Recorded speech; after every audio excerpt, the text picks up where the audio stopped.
creating wealth, freedom, and security using real estate investing. This is Get Real Wealthy.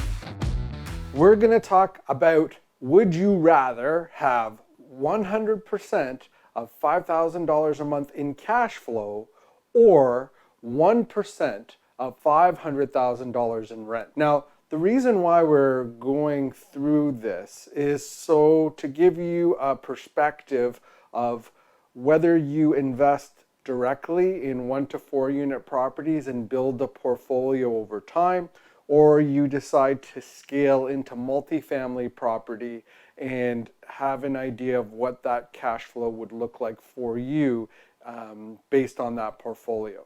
Now, to understand this, really we need to understand debt coverage ratio, and we have to understand what cash flow is and agree on that.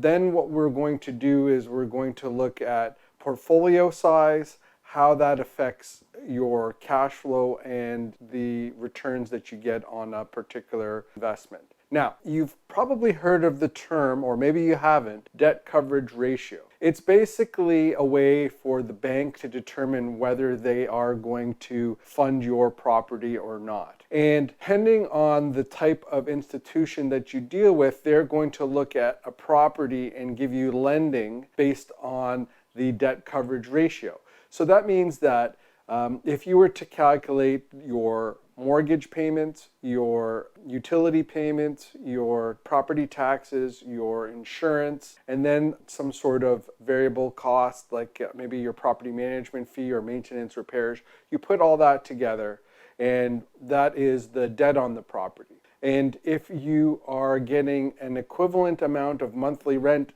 to debt, that means you would have a 1.0 debt coverage ratio. It means every dollar is going back into the property to cover the debts. If you had a 1.2 debt coverage ratio, that means that you'd be keeping 20% more for the cash flow on that particular asset because of the debt coverage ratio. If you had a 1.2 debt coverage ratio, you'd be basically earning 20% per month on that particular asset. So that's what the debt coverage ratio looks like. And if you're looking at it from a joint venture partnership or ownership perspective, if you owned 50% of the asset, then you'd be getting a yield of about 10%, okay? Because that other 10% goes to your partner. Now, what if you were looking at 1 to 4 unit properties and you were looking at cash flow? So usually in the 1 to 4 unit property space, you're looking at a pro forma, and a pro forma basically takes those same numbers that you used for a debt coverage ratio, but analyzes it from a cash flow perspective. You're looking at all your debts, right? So your mortgage, your property taxes, your insurance, your utilities, property management fee, all of that. And at the end of the month, if you ended up with $200, that is the cash flow on that particular asset.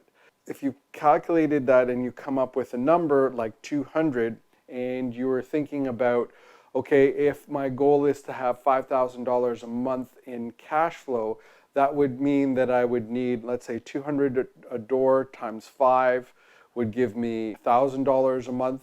And then if I needed to get $5,000 a month, I would need 25 doors in order to accomplish that number. Now, that gives you an idea of, first of all, cash flow. And if you owned all of that, you would be getting, $5,000 a month. You had 25 units at $200 a month cash flow that gives you, and you own 100% of that. That's what you get.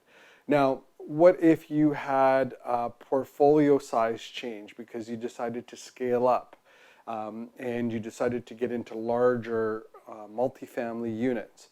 The way that you would look at that, usually you could look at it from a portfolio perspective, a pro forma type of perspective, but it's easier just to look at it from a debt coverage ratio perspective and get an idea of what your general rents are, and then you can come up with what a return would be based on the size of that. So if you had $500,000 in rent and you had a debt coverage ratio of 1.2, that means 20% of that $500,000 would be something that you keep at the end of the month.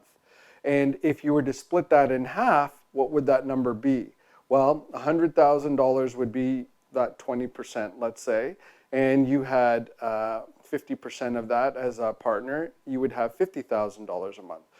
Now, being able to get to that scale and size takes time, but it depends on the size of the projects that you get involved in. Keeping that in mind, you also have other things that happen when you get into scale. So if you had a $500,000 a month in rents, you are probably looking at on average between $1 million and $1.4 million a year in mortgage paydown on average.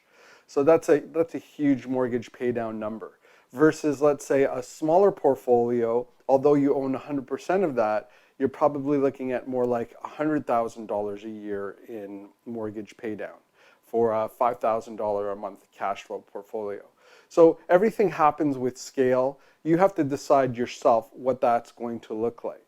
But basically, having 100% of $5,000 a month in cash flow or 1% of $500,000 in rents are going to really depend on what your goals are and why you're doing what you're doing. If what you want is that financial freedom number, so a specific number that covers off all your debts each month in order to live in a great life, whatever that number is, that's your financial freedom number, that's a target.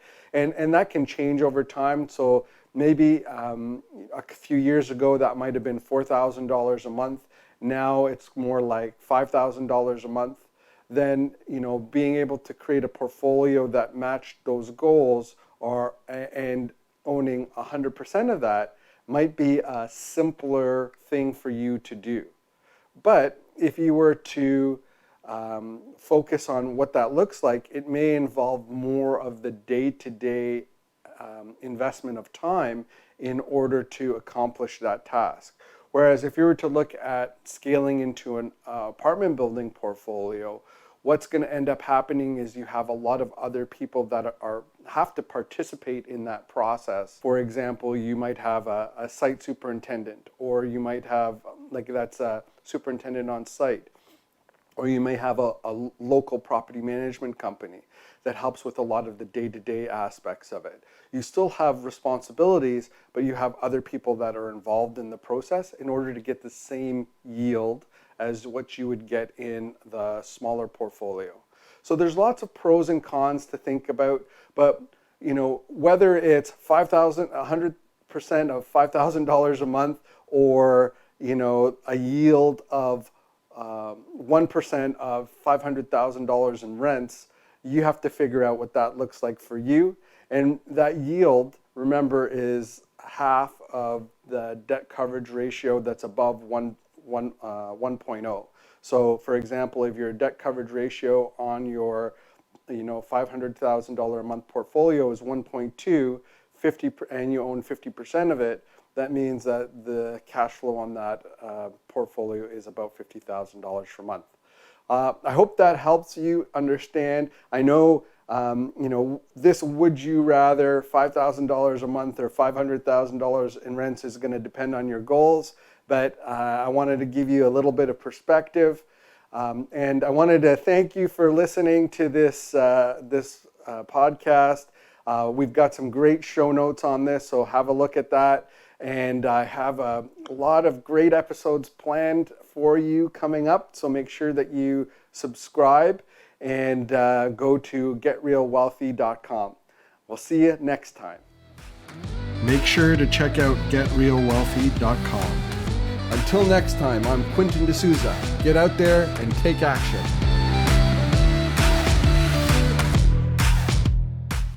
The views and opinions expressed in this podcast are provided for information purposes only and should not be construed as an offer to buy or sell any securities or to make or consider any investment or course of action. For more information, go to getrealwealthy.com.